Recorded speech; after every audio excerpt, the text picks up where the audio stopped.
This podcast is brought to you by Fandom Spotlight. Check us out at fandomspotlight.com. Have fun and follow your fandom.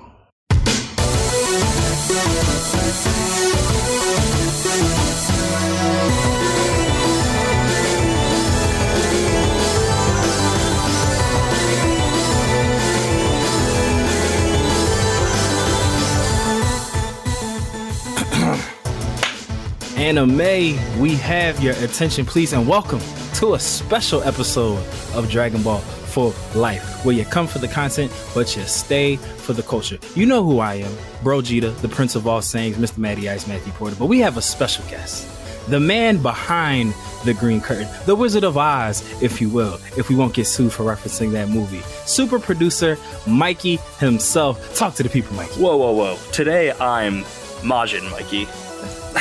Finally appearing on the pod. The dark side is back. Woo! We're here to talk Dragon Ball Super Superhero. I'm filling in for the wonderful Toll Trav. Shout outs to Saiyan A. Smith himself. I thought it was because Saiyan Sharp. He loves dyed women. No, he has both. It's Super Saiyan Sharp and Saiyan A. Smith. He has both. He took both of them. You guys are never lacking for nicknames. Oh, that's like my thing. That's like my thing. But yes, Toll Trav is doing boss shit. Like he's getting his boss man on. So, but he'll be back. So, like Mikey just said, throwing the oop out here. Look at him. He's so good. He's a natural. He's a natural on the mic. He said, let me come from behind the scenes and get in front of the scenes real quick. We are just going to do kind of like a little prediction, our hopes and dreams for Dragon Ball Super Superhero. Last week, we covered like the Broly movie in anticipation for it. We as a team here at Dragon Ball for Life are actually going to go see the theatrical release on the 19th. So depending on what day you listen to this, might be tomorrow. We might have already seen it already. Who knows? Time is an infinite loop. We're all just here. So we're just going to kind of talk about, what we want, the animation style, what our predictions are, where we think this is going to set everything up. Let's just dive right in. So this won't be a spoiler. So if you live in the internet, if you live on it like we all do, there's mad spoilers out for this movie because it came out months ago. Too many spoilers overseas.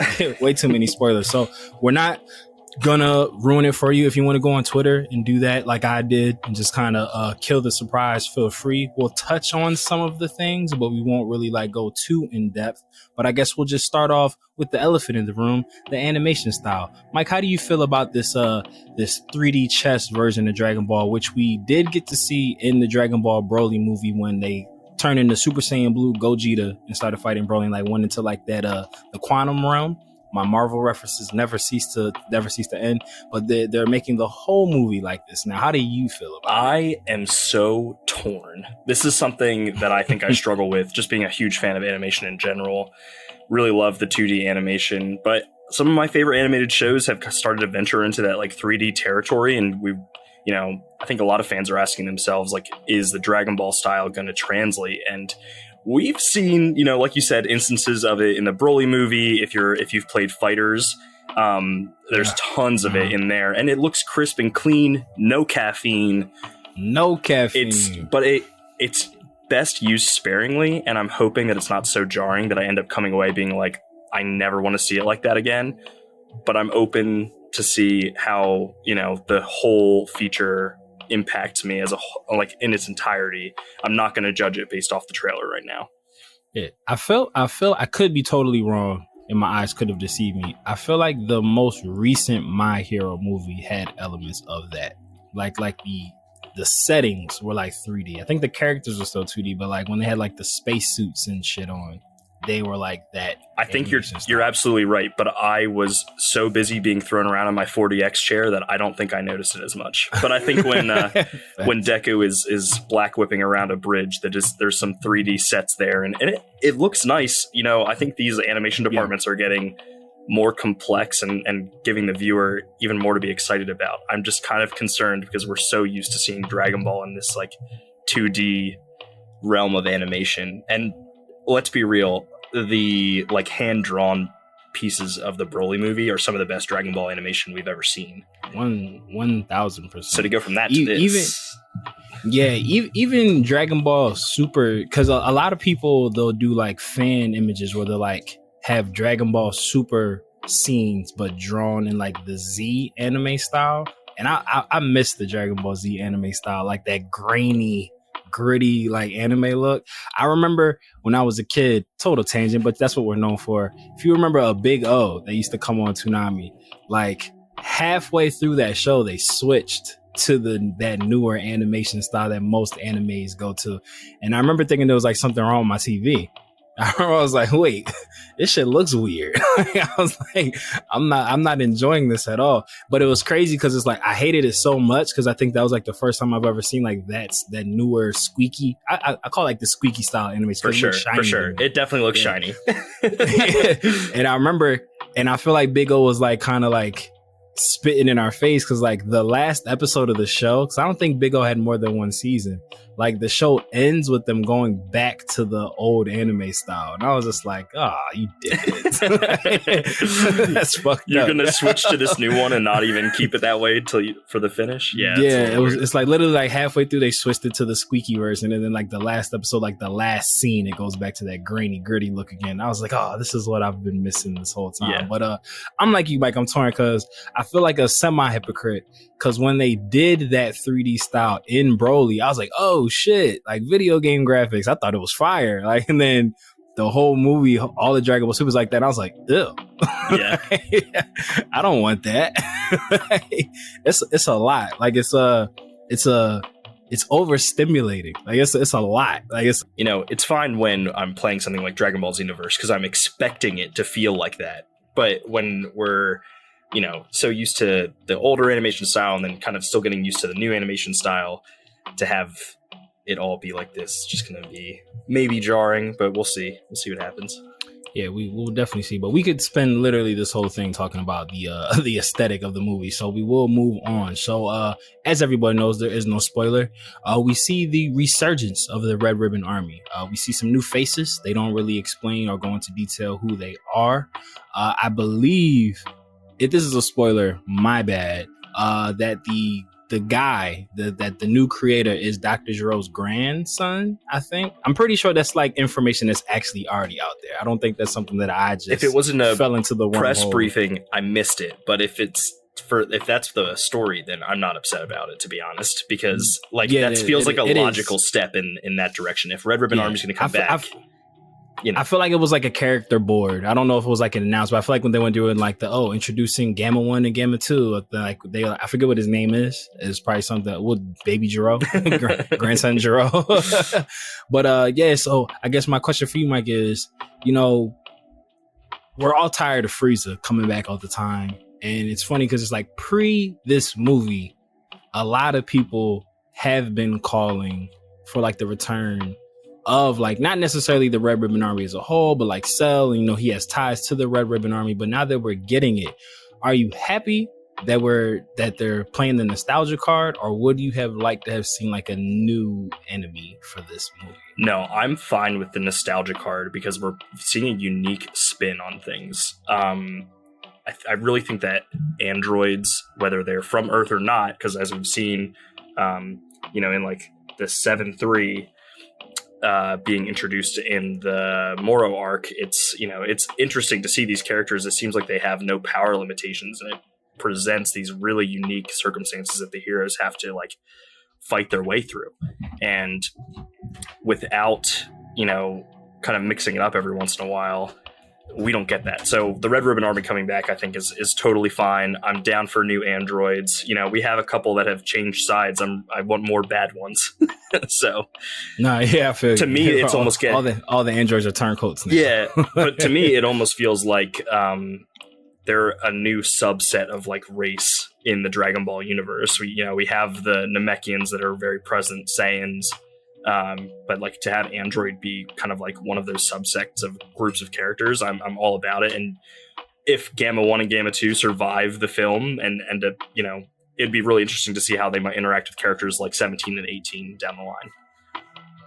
Yeah, I don't mind it either. And the Android saga, that's like a cult classic in terms of, like Dragon Ball Z fan love. So it's definitely having them come back is cool. Like you just said, like, the grandson of Dr. Gero, it's low hanging fruit. Like, it makes sense. It's not like a reach or a stretch. It's just like, oh, okay. Like, that's a good bridge gap.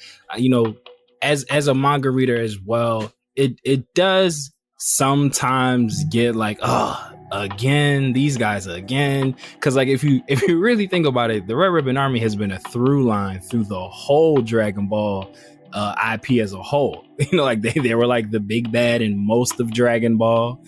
Like they had a lot to do with Dragon Ball Z, and now here we are in Super, and they're coming back. So it's just like, I don't mind it because I'm Frieza to death. Yeah, and if it does mean that because the people are clamoring, there are rumors that Cell is supposed to make an appearance in this, whether it's like the Cell that we know somehow returns, or if it's a new version of Cell, whatever it may be. People have been asking for him to come back for forever. It was like, if you're gonna keep bringing bad guys back, like, let Cell get some shine. Like, I'd be lying if I said I didn't want to see him back. And then on top of it, it's like, if Gohan and Piccolo are going to be the defenders of Earth, well, there's going to be villains on Earth that are going to threaten them. And who better than the Red Ribbon Army and, a potential Cell resurrection? Like, I'm here for it.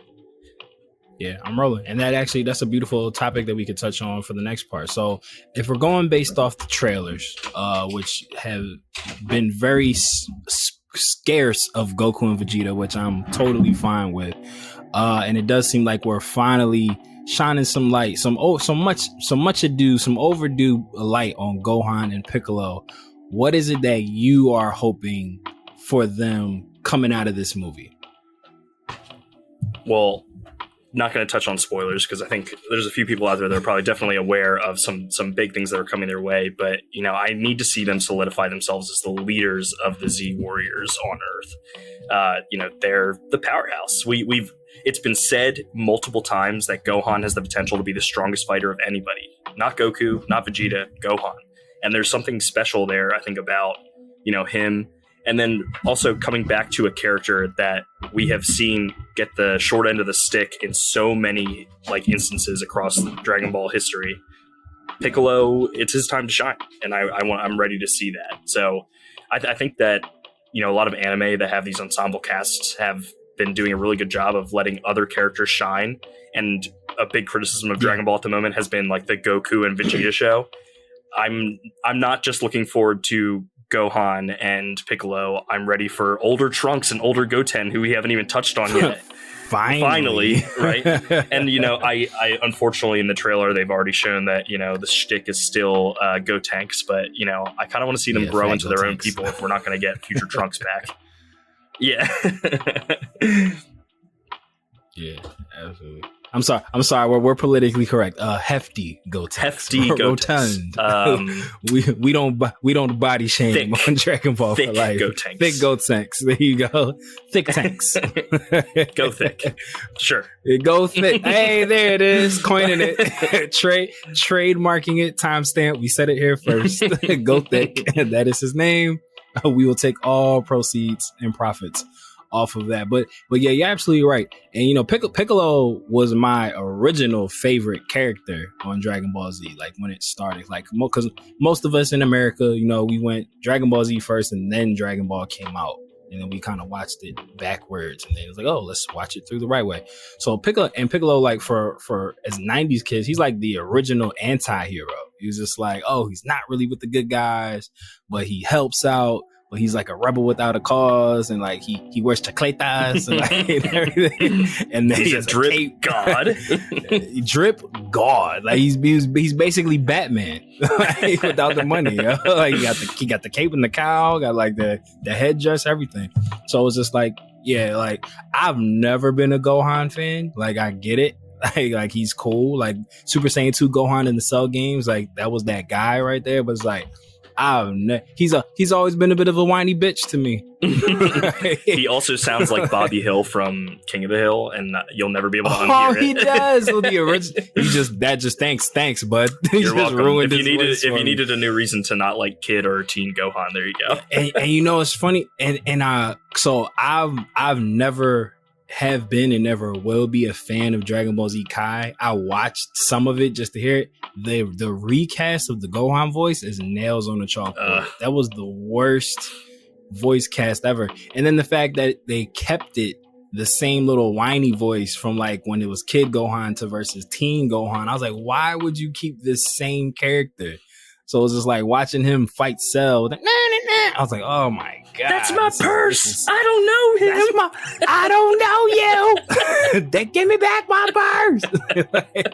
It was so bad. It's so bad. But yeah, like you were saying, like Gohan, and we told this story before as to like why Gohan had the legendary he didn't come up too big in the fan pole story, and that's why he had the rug so unceremoniously ripped out from underneath him in terms of like taking over the TV show. But you had touched on something that we've talked about off camera and on camera ad nauseum, or off mic and on mic for people who don't watch the clips. We're not tired of Goku and Vegeta, but it's just like Toriyama has a habit of like writing himself into a corner. Like, you've made them so strong. It's just like nothing on earth is any significance. Like, there's no suspense. Yeah. Like, there's no like, oh crap, how will they get out of this? Oh, Goku and Vegeta. As we'll you say, I fight him, you fight him, we'll take him together. Let's jump him. Yeah. Let's jump him. And then it's just like, and even not even that. Like, it's just like, at least like in the Goku Black Saga, like Beerus was like the homie. Like, they weren't really like training under him. Well, Goku was still kind of rocking with Whis, but Vegeta was doing his own thing. And they were just kind of like training around them. But it's like now they're like official proteges of like an angel and the god of destruction. Shout outs to the Granola arc if anybody's caught up. Like, Vegeta's like well on his way to like trying maybe not becoming the god of destruction, but he's definitely like taking on the power set. So it's just like anything on Earth, it's like what's really good? Like, what's really the suspense? Like, do we really think that Earth is in jeopardy? Like, do we really think that Goku and Vegeta aren't going to be able to take it? And then, we in the trailer we got that sneak peek of Broly, who seems to be training with Goku and Vegeta. So I was just like, you about to give Broly God Key? Like, what? Like who? What? Like, no one's gonna like. Earth is a no-fly zone at that point. They're like, never mind. Series over. No more bad guys want to fuck with us. So it's like having them off-world, doing like universal threats and like dealing with like angel-related business, or even like going to the other universes, like they teased in the Tournament of Power. And like you said, letting Gohan and Piccolo and finally aged up Goten and Trunks, like, get their shit off. Like, it's been long overdue. Even Pan, let Pan, when she gets a little older, like, let her cook. I know, like, Trav would be upset if we didn't bring up Oob either, Yeah, of course, definitely have the man Oob as the, the pinch hitter. Definitely got to bring him in on that. But yeah, so I'm trying to think, because what other things did I want to bring up? Because we covered the art style. We covered, finally letting Gohan and Piccolo get their shine. The Red Ribbon Army. While I think of what I wanted to think of, do you have any predictions of what do you think? I do have predictions. Give them to me. I think Gamma 1 and Gamma 2 are gonna turncoat like the rest of the androids do. Like all the androids. I do get that vibe. They said it's just something about Krillin that just makes us all turn good. Love thy androids like Krillin. You feel me? Some other predictions. I think that the trailer kind of like does a good job of splitting up like the Goku Vegeta and like the Gohan Piccolo stuff, but I feel like it's going to be the Goku Vegeta Broly stuff is going to be such a small part of the movie, it's not even going to matter. I hope so. And I really think that the biggest prediction I have for this is that I do feel like there's like an enemy, like I guess something being like held in Red Ribbon's like base, and there's like this gigantic ball in the trailer, and I feel like this is the perfect time to bring back Cell, and I don't know if it's going to happen, but I really am kind of hoping here because there's 2 androids there for him to absorb. We could see, big fights coming back, Gohan taking down an old foe, and Piccolo assisting him. So I think that is kind of like my shot in the dark there, that I think that there's more than meets the eye, and they've been doing a good job of hiding it. because I haven't. Transformers? If there are leaks, I haven't heard anything about that, and I don't know if that's because I'm not as deep into DB Twitter or Instagram as the rest of the fandom might be, but. I stumble and fall in a wormhole all the time. I feel like I see my fair share, but I haven't seen anything like that, so we'll see. Yeah, I'm rolling across the board on that. The one thing that I would, it's not necessarily a prediction, but I guess what I would want, but I know I'm probably not going to get it, because this does seem to be the Gohan and Piccolo resurgence, as it should be. I wish there was a space to like really let Goten and Trunks like get their shit off now that they're not kids anymore, but I know they're probably just gonna kind of be like side characters that are along for the ride, which I'll accept in this junction because there's always more. But I'm holding fingers crossed. I'm holding out for Cell, and I've also seen that big ball in the basement. And why else would you have? Yeah, that? right.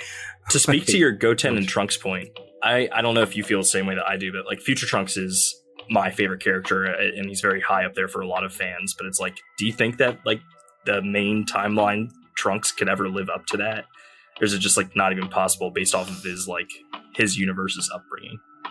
He doesn't even have a sword. I know, that's what I'm saying. Like, there's no Tapion in this universe to give him one yet. Yeah, that's what I'm saying. Like, I don't even know how they would like work that in. I'm sure they'll figure it out. But they in that Goku Black chapter, young Trunks and future Trunks did have mad interactions to just make him be like, hey, I think I'm ready for a sword. They don't necessarily need someone to bestow a sword upon him. But I think even just the name, Future Trunks, like he just like, and then talk about Drip God. Like, I feel like he's just like God level in terms of like fan love. That is just like, it's like Michael Jordan's son who sucked at basketball. Like even if he was good, your dad is arguably the greatest basketball player of all time. Like, you're never going to be that dude or whatnot. So it's like, I look at it like that. Cause like, I love Little Trunks. Like he was a MVP, a secret MVP in the Boo saga. Oh, for sure. Him and Goten carry their weight. Yeah, 1000%. And even like when Majin Vegeta was getting beat up and Trunks landed that kick on Fat Boo, and he was, I'm sorry, Thick Boo. We're not body shamers. We're not body shamers around here. Like, and he landed that kick and sent him flying. So it's just like, I really do like Little Trunks, like quite a bit. So I feel like their best bet is to like let him be his own thing. Like, don't necessarily try to like turn him into another Future Trunks. Like GT Trunks was that guy. Like, he had like, the khaki, the Dickie suit. He was like, I'm a businessman, but I can also throw down. Yeah, I'll take like it was a real Clark Kent vibes. He took the glasses off, like this and the third. So it's just like, I wouldn't be mad if they let him like carve his own path, like do his own thing. Even like when the Tournament of Power was going on and Goten and Trunks like became like, junior Rangers. If that was like kind of like the thing and they like become like 17 students, I would kind of love that. Yeah, and then they can like develop their own fighting style that's like completely different from everybody else. You know what? If y'all want to steal that idea, writers, just send us the proceeds. I mean, I'm a sucker for swords, but he doesn't need to have one. I'm just like, please stop shoving Gotenks down our throat. Like, unless you're gonna just give them the Batar earrings, which wouldn't even permanently fuse them anyway. I'm just like, yeah, because they uncanonized that. Yeah, and it's like Goten too. He should get a moment to shine. I would say that he's probably got just as much potential as Gohan, and whatever path that he goes down, they have a similar heritage, Trunks and Goten, to Gohan being half human, half Saiyan. So yeah, that would be a hell of a plot twist, like if they like kind of gave Goten the Gohan treatment in terms of like locked potential, or even like Goten and Trunks. Like I wouldn't mind a Goten and Trunks spin-off series. I wouldn't be mad at that, and they like kind of do their own thing. Oh my gosh, their own adventures. Maybe that's where the GT comes from. Dragon Ball Goten and Trunks. They really messed that up. Snaps! They should have missed. They should have made it them. Yo, just come get us. Yeah. Like, just come hire us for the writers' room. Like, we'll just throw shit at the wall. Whatever you take, you can keep Pan and Giru in the story. 1000%. Trunks can still make Giru. Like it's not an issue at all. Like, he's gonna have to like. I would imagine they're gonna still keep him on that eventually take over Capsule Corp like vibe, because this Trunk has showed no interest in like electronics or building shit like at all. So, but I also wouldn't be mad if they take him like a totally different direction, like make him more Vegeta-esque and not necessarily side with the briefs in terms of, you know, being like a techno geek and things of that nature. Wouldn't be mad. But I'm sticking with our let 17 train them and let them be like 17 proteges and, like you said, develop their own style. I would love that. That would be really dope to me. You know, 17's wife and kids, because androids have babies now. Yep, that's what we do. But speaking of canon, and we'll start wrapping this up, because, you know, obviously when we see the movie and we do our breakdown episode, that's when we can like really get into the shits. I am quite annoyed with the Twitter fodder of people being so confused if this is A, canon, and B, where this is in the timeline. I don't know why. Are you high if you think that? I'm going to call out the audience right now. If you are confused as to where this lands, Goten and Trunks are older. Thank you. What does that say to you? It says that Pan this takes place. Pan is no longer an adolescent infant. child. Like, do you even watch? Do you even read? Like, there's really like a large community of people who are just like, this can't be canon because it falls here in the timeline. No. And this and that. I was just like, no. There has been a shift since Super came out. It's not like the Z movies. Like, Broly is canon. These are things that are happening. Yeah. There's a clear like idea behind what's going on, and maybe Toriyama came out and was just like, "No, I'm taking over the movies now. These are actually part of canon. We got this. Right. Like this and is as many characters as he adapts from what we loved from the previous movies as possible, I'm cool with. I say cool because I mean I would like to see cooler, but you know it's just if we're gonna have Frieza come back so many times, we might as well, you know. Facts. And King Cold is canon, you know, that's his kid. Like, might as well. And Janemba, I've always loved Janemba. Janemba's a great character. Yeah. That would be a really dope addition into the ethos that is the canon world. But yeah, for all y'all who are like confused whether or not this is canon, one, it has already been confirmed that this is canon, and two, like Super Producer Mikey has already said, Goten and Trunks are considerably older. So it's just like, you clearly know that this takes place after the Tournament of Power. But to get super technical, because I actually did read an article for the people who care to know, and this is like an official ruling, this takes place 5 years after the Granola arc. So if anybody who isn't caught up, there were 2 arcs that have already taken place since the Tournament of Power. There is the Morrow arc that we have covered on Dragon Ball for Life. And then there's the Granola arc, which we will get to when we're done being rock stars and all the dope shit that we got coming out that you guys are going to love. There's a lot of dope shit coming.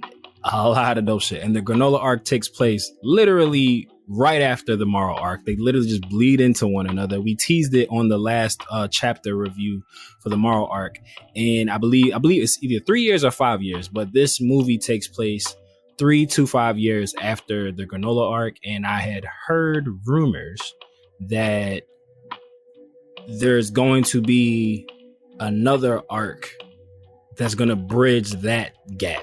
Like from Granola to Dragon Ball Super Superheroes, there's going to be another arc coming after the Granola arc wraps up, because I believe it's like so the final fight for the Granola arc happened last month's chapter. So this one will probably be that traditional quote unquote beach episode of Dragon Ball Z, where they're like just wrapping everything up in a time of peace before they start the next arc. So there is going to be something else that will like bridge that gap. But this is canon. This is canon. This is canon. I feel like normally we make this a safe space for anybody to come to and just kind of like listen, but this one, come on, guys, do a little bit of extra thinking. If you critical thinking is critical. Yeah, this is your call to drink more orange juice and do a puzzle or something. Like unplug the phone, read a book, get them synapses firing. But we're not gonna bore you to death, because like I said, once we're all coming back, and then alert if you didn't figure out, we're gonna have Mikey and Trav on the review, because we are all going to see the movie together in 40X at that. So that's going to be an adventure and a half. So we will close this bad boy out. Mikey, is there anything that you would like to say to the beautiful people in your debut episode before we get on up out of here? Absolutely. If you're going to enjoy this movie in 4DX, don't drink a ton of liquid beforehand. Made my mistake the first time. You can feel that sloshing around. Your bladder will be tossed around. Like, oh, whoa. But as always, I have been Mr. Matty Ice, Matthew Porter, Bro Vegeta, the Prince of all sayings, because we always forget to do it. So I'm going to do it now. Please support and listen and follow the podcast on DB4L_pod. That is DB4L_pod on Instagram and Twitter. And then as always, you can listen to us on Anchor and Spotify at Dragonball for Life. We are working on It Apple is coming. Music. It is coming. We say it is a lengthy process. We're working on it. It is. Apple, they are very particular with who they let onto their streaming platform. And coming as someone who was banned previously and had to do a lot of work to get their platform back on there, they probably remember me. So we're gonna figure it out. We will be on there. So we hear y'all, all y'all Apple enthusiasts who are like, oh, I want to listen to you guys, but I just can't support if it's not on Apple. We got you. We're gonna figure it out. But again, Bro G, the Prince of all sayings, Matthew Porter. He has been Super Producer Mikey, aka Majin Mikey on the ones and twos. He was behind the scenes. Now he is in front. We did let you take a peek behind the green curtain. And like we always say here, whether you watch it or you read it, we all need it. So follow that fandom right back here, and we will see you next time on Dragon Ball for Life. Shout out to Yali. Shout outs to Yali. Shout outs to Phantom Spotlight. Shout outs to Mr. Troll Toll Trav. Dodon Ray. And he's here, but we'll give it to him live. Shout outs to Super Producer Mikey. Too kind. Far too kind. Get out. Bow.